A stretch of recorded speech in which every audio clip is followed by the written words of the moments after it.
Ups. Nå, sådan.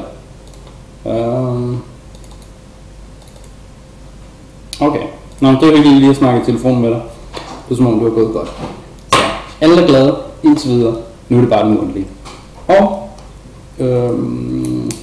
nu vil jeg lige prøve at vise dig lidt hurtigt, så har du lidt til at se, om det er noget, du tror kan lade sig gøre. Så, Pythagoras-sætningen lyder: C anden er lige med A anden plus B anden. Den starter du med at skrive op. Og når du skriver den op, er det en god idé at bruge små bogstaver her. A, B og C. Det du så efterfølgende gør, det er, at du tegner en retvinklet trekant, og laver A der, og B der, og C der. Når du tegner de her to op, så kan du så sige, at Pythagoras sætning er jo sådan set en ligning med tre variable, og den gælder kun for retvinklede trekanter. Og hvis man har en retvinklet trekant her, ved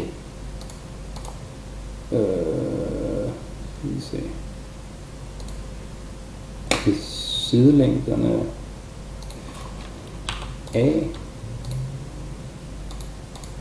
og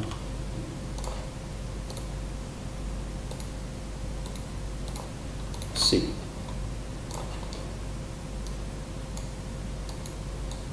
Så vil det så gælde, at hvis vi har A og B, som er de to kateter i trekanten, så vil, altså hvis vi har de to sidelængder, så vil vi kunne finde sidelængden af C, som er hypotenusen. C vil altid være vores hypotenuse her, og A og B vil være de to kateter. Så, og det er altså ret vigtigt, at du får gjort klart, at det gælder kun en retvinklet trekant. Det vil altså sige en trekant, hvor en af vinklerne er ret. 90 grader. Godt. Noget du også lige kan nævne her er, at hvis man nu kigger på formlen her, så kan man se, at men C i anden, det vil jo sådan set være arealet af kvadratet ved sidelængderne C. What? Det er måske lidt besværligt her, ikke? Hvis man havde et kvadrat her, sidelængden C, så vil det jo svare til den ene side af lighedstegnet, og den anden her. Så lægge her, og sidste kvadrat vil lægge her. Så er det sidelængden A, ikke? Så det er jo faktisk det, den siger, at det her areal, og det her areal, giver det der areal. Og det er jo det, du gerne vil vise.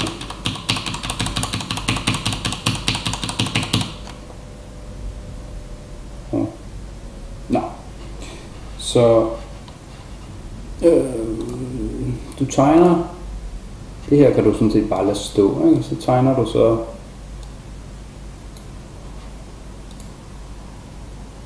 flyt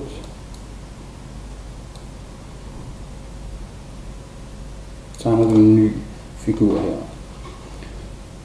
Nu flytter jeg den bare lige ned. Det du så gør, det er, at du tegner faktisk et nyt kvadrat. Og det kvadrat, det skal have sidelængderne A plus B. Husk det. Nyt kvadrat med sidelængderne A plus B. Vi har jo her linjestykke B, det vil sige, at du lægger A til her. Og vi vil se, hvor lang er den? 1, 2, 3, 4. Så 1, 2, 3, 4. Der lægger vi altså vores A her, og den er 2 høj her, B. Så vi vil så lave en ny trekant, som er fuldstændig identisk med den anden. Det er lidt irriterende, at den skriver de her D og E nu, men altså sådan er det bare. Og det her, det er jo vores B. Så skal vi have vores A, og den var 4. Vores B var 2.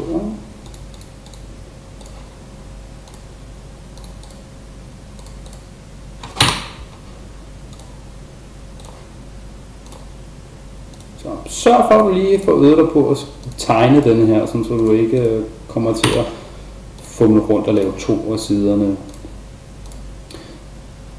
A, ikke? 2 af siderne B. Den skal være A, B, A, B, A, B. Den her, den vil være A. Den her vil være B. Den her vil være A.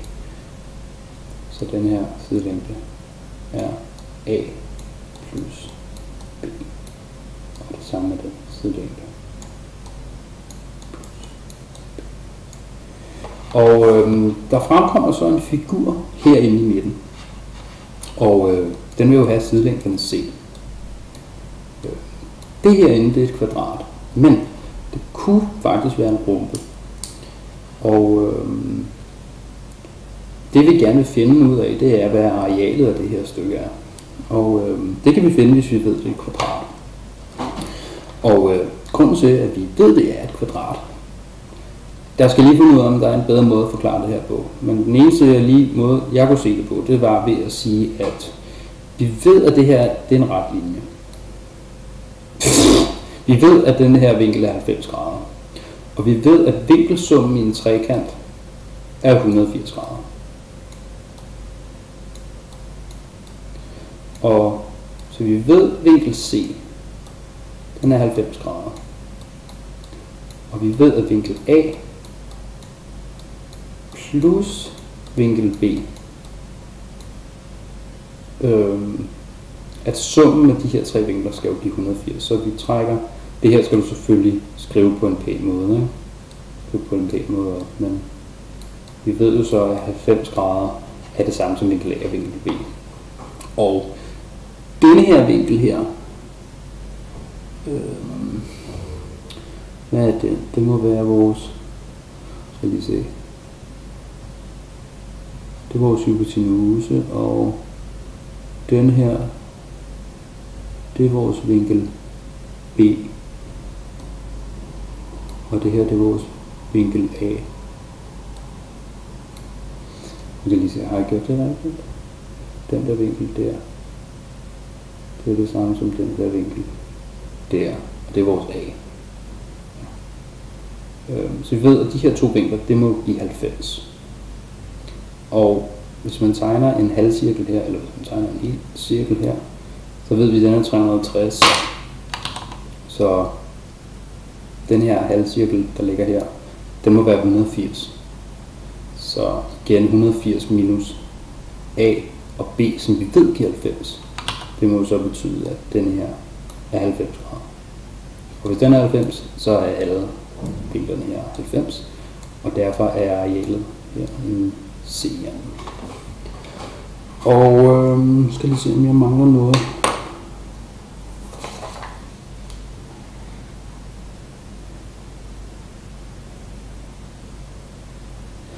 Nej. Det her har jeg lige lavet ved siden af, fordi det blev noget rigtig bøv. Men arealet af kvadratet med sidelængden AB. Det vil altså sige, arealet af hele det her kvadrat, det må være A plus B gange med A plus B. Og husk, at der er parentes rundt om, ikke?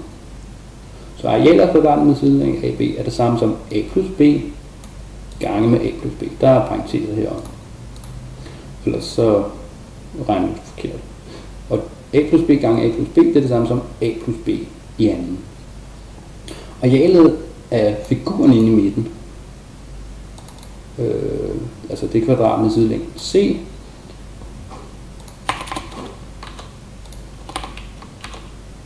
det er det samme som C gange C, og det er jo det samme som C. Arealet af de fire trekanter, jamen, nu tegner jeg altså bare lige her.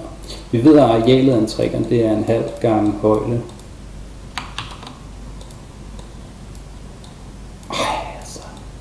En halv gange højde gange grundlinje. Så det er altså en halv gange højde gange grundlinje. Og der er jo 4 af dem, ikke? 1, 2, 3, 4. Så arealet af de her 4 vil jo så være en halv gange H gange G, en halv gange H gange G. Hvad fanden har jeg lavet her? Ja. Der er 4 af dem. 4 gange en halv gange 2 gange pi. Det er jo så vores A og vores B. Ikke? Yes. Det kan man jo også skrive som 2 gange A gange B. Fordi 4 gange en halv er 2. Godt. Hvis vi nu kigger på tegningen igen, så kan vi jo se hele det her areal. Det har vi nu skrevet op på en formel. Og arealet af det her og de 4 trekanter har vi også skrevet op som en linje. Det vil sige, hvis vi sætter dem lige hinanden, altså arealet af et helt stort kvadrat, er det jo samme som arealet af kvadratet i midten plus arealet af de 4 trekanter. Det må være lige med hinanden. Og hvis du vil på en fancy måde omskrive det her, så kan man sige, at kvadratet på en toledet størrelse er det samme som kvadratet på det ene led plus kvadratet på det andet led plus det dobbelte produkt. Det dobbelte produkt er 2 gange den ene gange den anden. Du kan også regne det her ud ved at skrive det op som sådan her, og så gange det i parentesen. Det kan du se. Så siger man A gange A, det er A i anden. Så siger du A gange B, det er AB. B gange A, det er også AB. Og B gange B, det er B i anden. Men man kan også sige den her sætning, og så omskriver man det til det her. A i anden plus B i anden gange 2AB. Og det er det samme som C i anden gange 4 af de halve trekanter der. Så det kan man også bare skrive 2 her. Og hvis man så vil reducere det yderligere, vi vil jo gerne have det står på den form, som vi vil gerne have det kommer til at stå som på noget, der ligner det her. Så vi vil gerne isolere C i anden. Og hvis vi vil isolere C i anden, så kan vi jo se, vi kan jo trække 2 gange A gange B fra på den her side, men så skal vi også trække 2 gange A gange B fra på den anden side. Så der vil jo stå det her tilbage, hvis vi trækker 2 gange A gange B fra her, minus 2 gange A gange B, plus 2 gange A gange B, det giver ikke noget. Og det vil jo så være det samme som C i anden. Så det er sådan, man beviser det, hvorfor det forholder sig på den måde. Jeg ved ikke, du må lige give mig noget feedback på det. Er det til at forstå? Skal der være yderligere forklaringer til? Ej, det ligner jo bare lort det her. Nå, men jeg lægger den her op, og så giver mig noget feedback på det. Tror du kan magte det eller ej? Så peace.